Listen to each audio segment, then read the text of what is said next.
first of all, people always say, T.O., you're going to get older and you're going to soften up and you're going to be just such a gentle soul when you're 60s and you're going to go, I want to go to the Hall of Fame and I want to do that. Is there even a smidge chance that as you soften as you get older, you're just going to go to the Hall of Fame and cry and say, I love you, kumbaya, and all that stuff? You ever going to go there? Probably not. Probably not. As I've said, and I think you alluded to it, I'm my own person. I realize when it comes to the Hall of Fame and everything that it embodies, when you talk about really the motto, the criteria for guys to get in.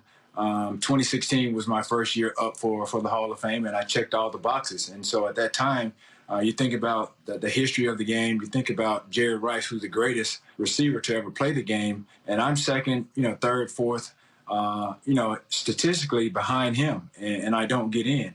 And as you just saw with the recent Hall of Fame induction, and I want to clear the air because I reached out to Calvin Johnson. I congratulated him on his induction. But if you think about the process and some of the guys that were on that ballot with him, most notably, you think about Torrey Holt, you think about Reggie Wayne. Those guys are worthy. You think about their statistics and what they did, not only for their organization, but just the history of the game itself. Those guys are just as deserving as Calvin Johnson. And I'm not criticizing him. This is not to, negate his induction by any means or discredit him from getting in. But if you think about the process, for me, just like me, I checked all those boxes. And you think about those two guys that I mentioned, Reggie Wayne and Torrey Holt. Both of those guys had Super Bowl rings, and that's part of some of the guys that vote these players in. That's part of the criteria for getting into the Hall of Fame. Calvin Johnson doesn't have any Super Bowl rings. Those two guys do. So, what is the actual formula for guys to be inducted? Does it bother you because in 15 years you played, you made the playoffs more than half? Does it bother you when people say, hey, T.O. was talented, but he wasn't a good teammate. He didn't help the team. You actually had huge playoff games. Is that the part that's personal, that bothers you, that you somehow were great, but you weren't a good teammate? Well, that's the narrative that guys like yourself, Skip Bayless, and some of the former football players that have gone on to be a part of the media, that's the narrative that has been out there for a number of years. And so as it related to me and my Hall of Fame induction, I got sick and tired of people really categorizing me as you just mentioned, a bad teammate, being selfish, being arrogant. There's a number of guys that have played this game that have done far more things, egregious or negative in a negative light than I have. But for whatever reason, that's the image that the media portrayed throughout the course of. But you can't say that I don't embody what people consider a great teammate. When you think about some of the teammates that I played with, none of my teammates have actually supported some of the media's narrative that I was actually a poor teammate. When you, in the NFL, it's always been understood that, like the NBA, the stars are the league. In the NFL, you never had even quarterbacks weren't very outspoken. Quarterbacks are like, part of the organization. And now you have quarterbacks like Aaron Rodgers is outspoken. Deshaun Watson's like, get me out of here. Do you side with like a Deshaun Watson, for instance, that says this organization's awful? I'm done carrying it. You guys don't support me. I'm out of here. Do you support that? Absolutely. When you think about really where the NFL stands in comparison to what Major League Baseball and the National Basketball Association, how those guys, those players with those two entities, how they unify. And they basically, they unify, they get together, they understand their worth. And I think players are now starting to realize they have a lot of leverage. If you think about the makeup of the National Football League, it's 70+% black and brown. And I think that's what's missing is that the fact that guys are not able to really take their careers and matters into their own hands. But as it relates to Deshaun Watson, this situation, it was bound to happen. There are things that has been swirling around that organization, even from, obviously the departure of his number one receiver in DeAndre Hopkins. You saw a guy in Andre Johnson that never gets on social media come out and basically kind of share his sentiments about what's going on. You saw before the passing of their owner, the racial insensitive remarks that he made. So there's something brewing down that has been brewing in that organization that Deshaun Watson wants to actually get away from. Yeah, by the way, the Andre Johnson point is well stated because Andre Johnson's one of the classiest guys, never said anything about anybody. When he comes out, right. when he comes out and says stuff, you got issues inside the house of the Houston Texans. Now, we had Darius Leonard on yesterday, who is just an unbelievable football player, went to a tiny school. Clemson didn't want him, and South Carolina didn't want him, so he went to South Carolina State, walks into the NFL, leads the NFL in tackles as a rookie. You went, if I can recall, Chattanooga. You went to a small school, and you walked into the NFL, and immediately it was like, okay, this guy is obviously a great player. We always hear about quarterbacks playing with a chip on their shoulder. T.O., did you play with a chip on your shoulder knowing, even in college, you didn't get the respect of getting like a big scholarship? Did you always have that chip?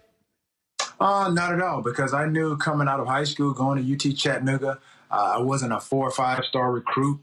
Even when I got drafted, third round, 89 pick. You think about the receivers that went in that draft. I wasn't really highly touted to be, as talented as a number of those guys. When you think about Hussein Muhammad, Eddie Kennison, Keyshawn Johnson. These are guys, Mercury Hayes, Derek Mays. These are guys that played at bigger universities than I did. Honestly, bro, I never thought I would play beyond the collegiate level. I really developed a passion for the game of football. I developed a passion to play the receiver position. I think I'm very unique in a number of ways. I was just an ordinary kid that was able to kind of, like I said, develop a passion for the sport that ultimately did some extraordinary things on the football field. So I never had a chip. The chip, and motivation that I had was when I felt like I was being discredited, or I felt like, management or coaches or what have you that basically tried to strip me of my voice and really kind of strip me of who, and the essence of who I was and who a lady and my grandmother raised to be a strong black man. I appreciate that. So I see this thing. You're partnering with the Lasorda family. Tommy, of course, passed here in the last year. You've got a wine label 81. Now, you're one of those guys, you've never even had a candy bar in your life. You have like abs. You're going to have abs when you're 80. So right. So do you drink, wine's actually supposed to be healthy for you. You know that, right? Absolutely. Yeah, a wine a day. Yeah, helps. So you drink your wine? I do. I mean, I definitely have to support, the product that I'm endorsing. And honestly, you mentioned Mr. Tommy Lasorda, God rest his soul. The week that he passed, I was supposed to fly out to L.A. to do some marketing and things for the wine. And he ultimately passed right before I got to L.A. And so I just really want to thank his family for honestly just giving me the blessings to be able to come up with it, to be a part of this partnership and this branding of 81. And as you said, I never really drank a lot when I was when I played in the National Football League. That was part of, my health.